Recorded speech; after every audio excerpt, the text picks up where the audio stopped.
Virtual और dream में आपका स्वागत है।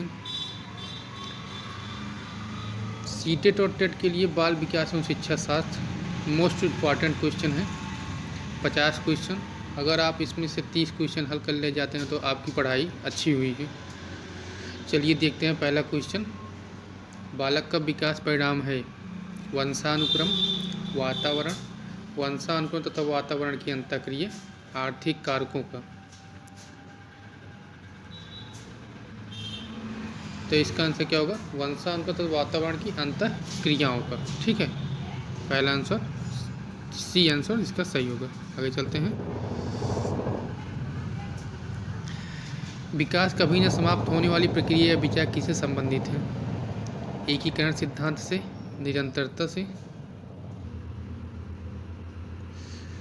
विकास कभी न समाप्त होने वाली प्रक्रिया या विचार किससे संबंधित है? पहला एकीकरण सिद्धांत से, दूसरा अंतःक्रिया, तीसरा अंतःसंबंध, चौथा निरंतरता के सिद्धांत। जैसा कि हम लोग जानते हैं कि निरंतरता के सिद्धांत से विकास की प्रक्रिया जुड़ी होती है। आगे चलते हैं।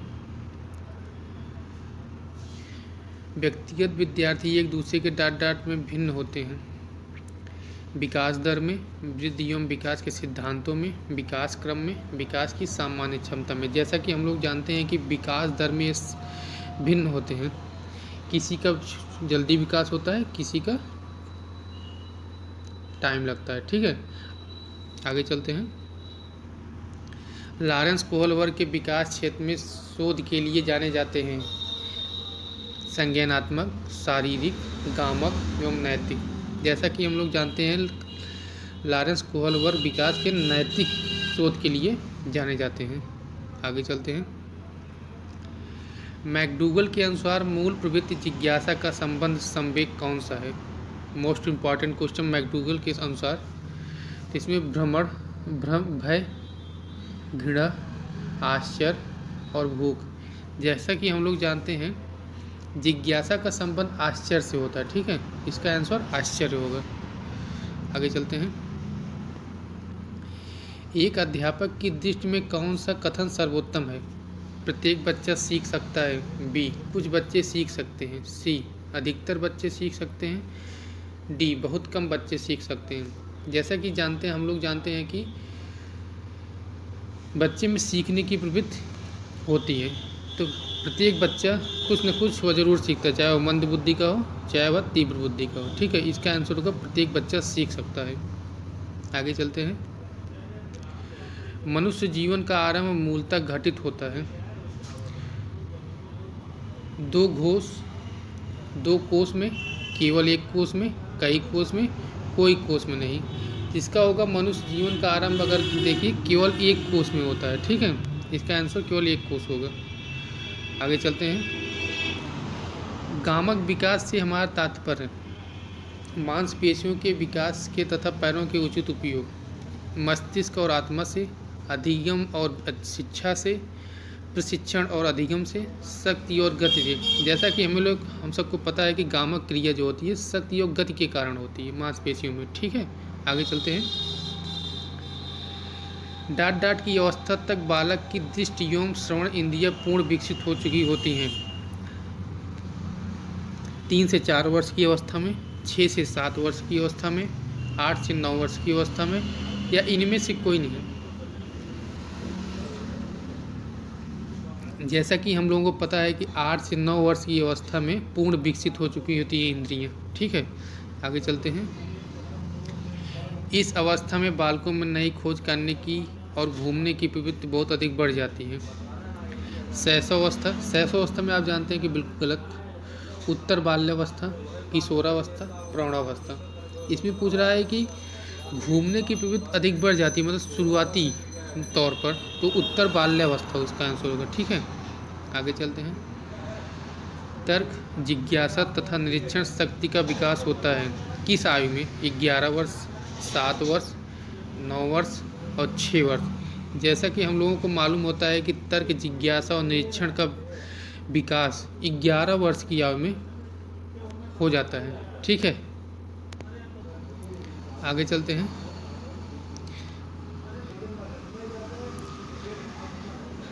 ब्रिजेज के अनुसार उत्तेजना भाग है सामाजिक विकास का, शारीरिक विकास का, संवेगात्मक विकास का और मानसिक विकास का। जैसे कि संवेगात्मक विकास जो होता है उत्तेजना के भाग के अनुसार होता है। ठीक है, आगे चलते हैं। बुद्धि परीक्षण निर्माण के जन्मदाता लिबरेटर, Francis Galton, William Stern, Alfred विने। जैसा कि हम लोग जानते हैं कि अल्फ्रेड विने जन्मदाता माना जाता है। ठीक है, अल्फ्रेड विने को जन्मदाता माना जाता है। आगे चलते हैं। प्रतिबिंब, अवधारणा, प्रतीक एवं संकेत भाषा, शारीरिक क्रिया और मानसिक क्रिया अंतर्निहित है। किसके अंतर्निहित है? अनुकूलन के, प्रेरक पेशी विकास के, समस्या समाधान के और विचारात्मक प्रक्रिया के। तो इसमें दिया है प्रतिबिंब, अवधारणा। इसी से आपको पता लग जाएगा कि ये विचारात्मक प्रवृत्ति के होते हैं। ठीक है, आगे चलते हैं। छोटा शिशु खिलौना तथा अन्य वस्तुओं को फेंककर उसके भागों को अलग करके भाव को दर्शाता है। जैसा कि आप लोगों को मालूम है कि ये शैशवावस्था या शैशवावस्था के थोड़ा ऊपर 3 से 5 की अवस्था होती है। तो उसमें पर निर्माता, स्वप्रेम की भावना, जिज्ञासा प्रवृत्ति, दोहराने की प्रवृत्ति। आपको मालूम है कि जिज्ञासा प्रवृत्ति के कारण ऐसा वह करता है। आगे चलते हैं। शरीर के आकार में वृद्धि होती है। शारीरिक और गत्यात्मक विकास में, संवेगात्मक विकास में, संज्ञानात्मक विकास में, नैतिक विकास में, गत्यात्मक विकास में शरीर में वृद्धि होती है। ठीक है, आगे चलते हैं। निम्नलिखित में से कौन सा समस्या समाधान के वैज्ञानिक पद्धति को पहला चरण होता है? परिकल्पना का परीक्षण, समस्या के प्रति जागरूकता, सी प्रासंगिक जानकारी को एकत्र करना, डी परिकल्पना का निर्माण करना। वैज्ञानिक पद्धति का अगर हम पहला चरण मानते हैं तो समस्या के प्रति जागरूकता। समस्या कौन सी है? ठीक है, जागरूकता। इसका आंसर समस्या के प्रति जागरूकता। ठीक है, आगे चलते हैं। बुद्धि का संबंध किससे है? आकार व भार से, केवल आकार से, केवल भार से। जैसा कि हम जानते हैं कि समस्या के प्रति जागरूकता आकार व भार दोनों से होता है। ठीक है, पहला आंसर इसका सही होगा। किशोरावस्था की अवधि 12 से 19 वर्ष, 10 से 14 वर्ष, 15 से 20 वर्ष, 20 से 25 वर्ष। ये तो किशोरावस्था सबको मालूम होता है, 12 से 19 वर्ष और 12 से 18 वर्ष। ठीक है, आगे चलते हैं। निम्न में से वंशक्रम संबंधी नियम हैं: प्रयासों का नियम, सीखने का नियम, समानता का नियम, स्वास्थ्य का नियम।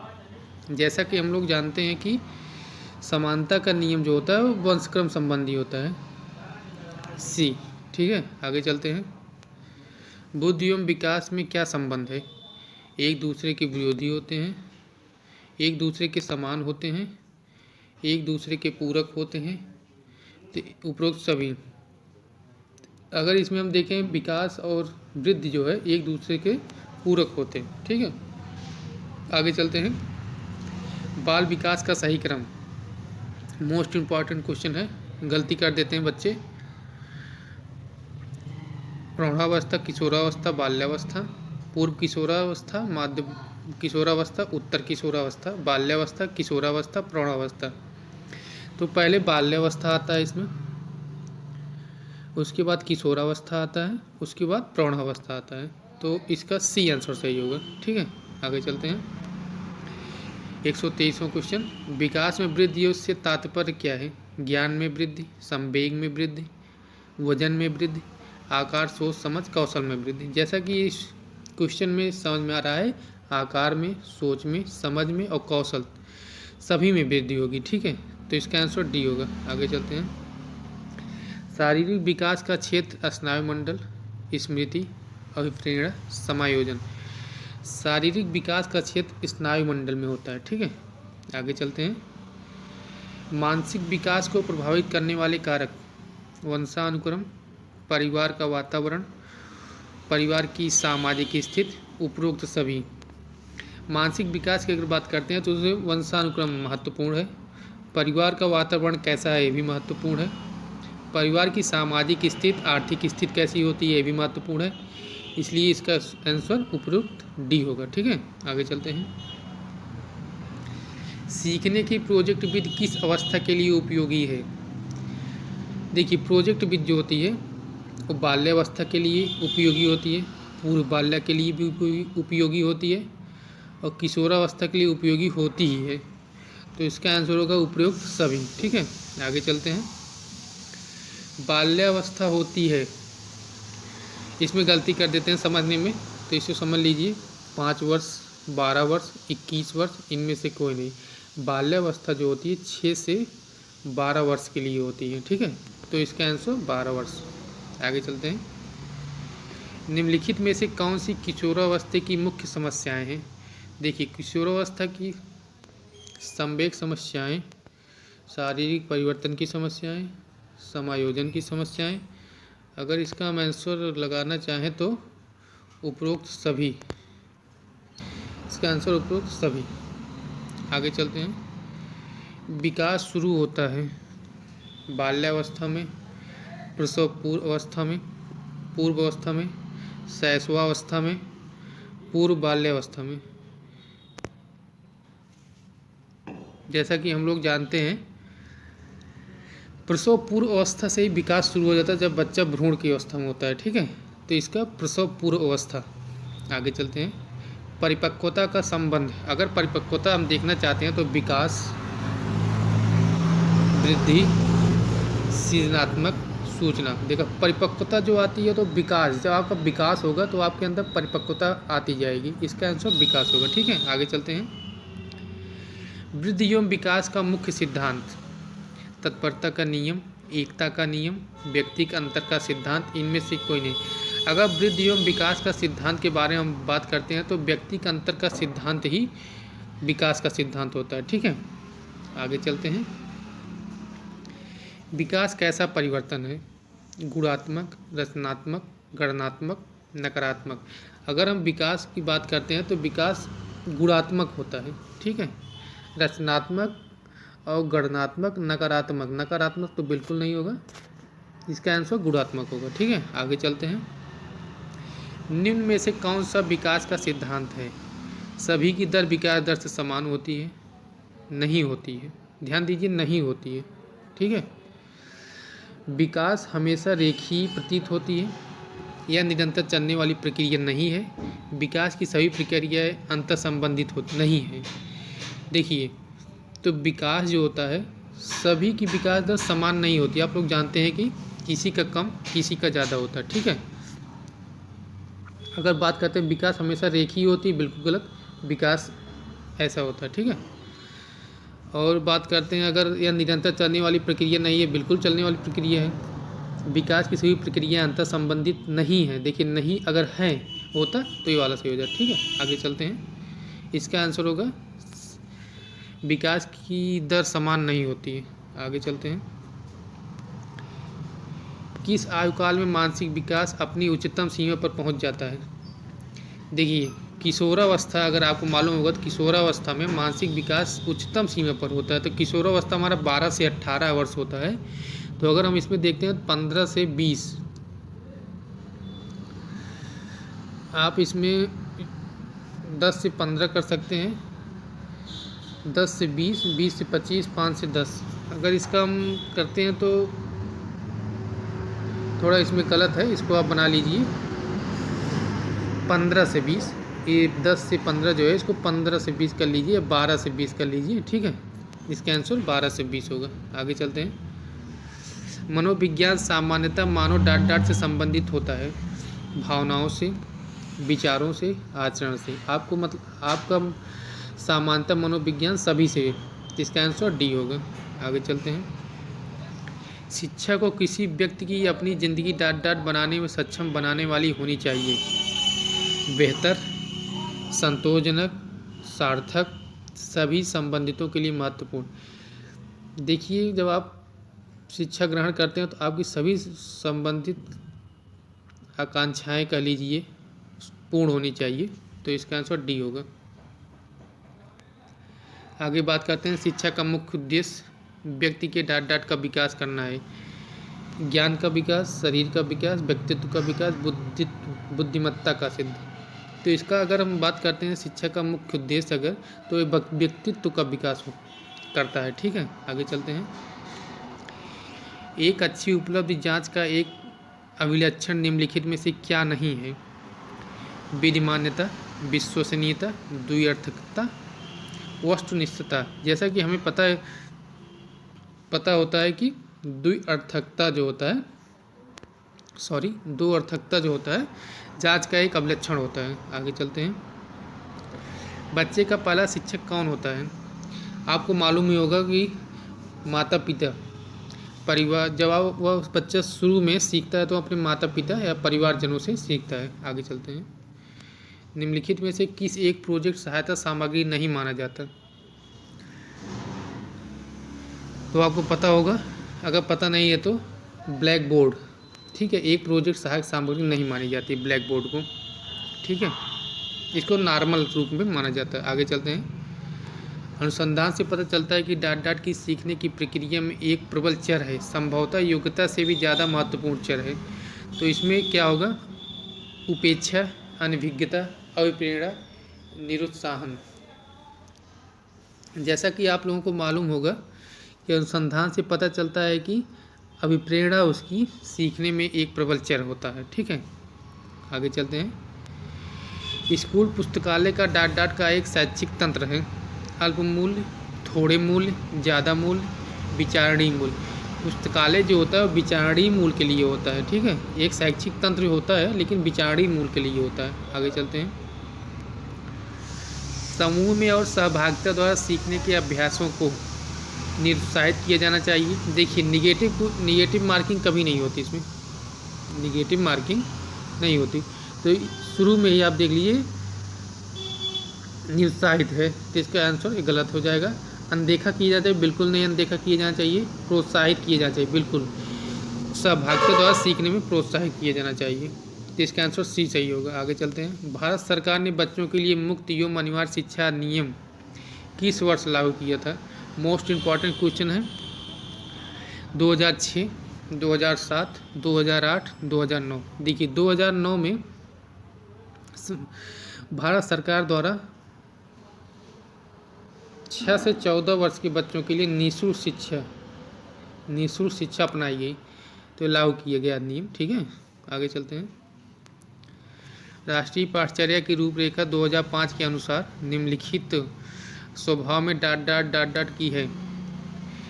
निष्क्रिय सरल, निष्क्रिय सामाजिक, सक्रिय सामाजिक, सक्रिय सरल। देखिए, इसमें से पहली बात तो निष्क्रिय, निगेटिव मार्किंग है, गलत। निष्क्रिय सामाजिक, गलत। सक्रिय और सामाजिक, NCF 2005 अनुसार ये सही है। आगे चलते हैं। शिक्षक एवं शिक्षार्थी के मध्य संबंध होना चाहिए।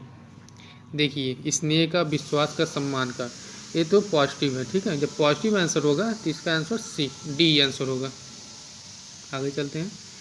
मानसिक विकास को प्रभावित करने वाले कारक, जैसा कि अभी हमने ऊपर बताया आपको, वंशानुक्रम भी है, वातावरण और परिवार भी है, परिवार की सामाजिक स्थिति भी है, इसलिए इसका आंसर डी होगा।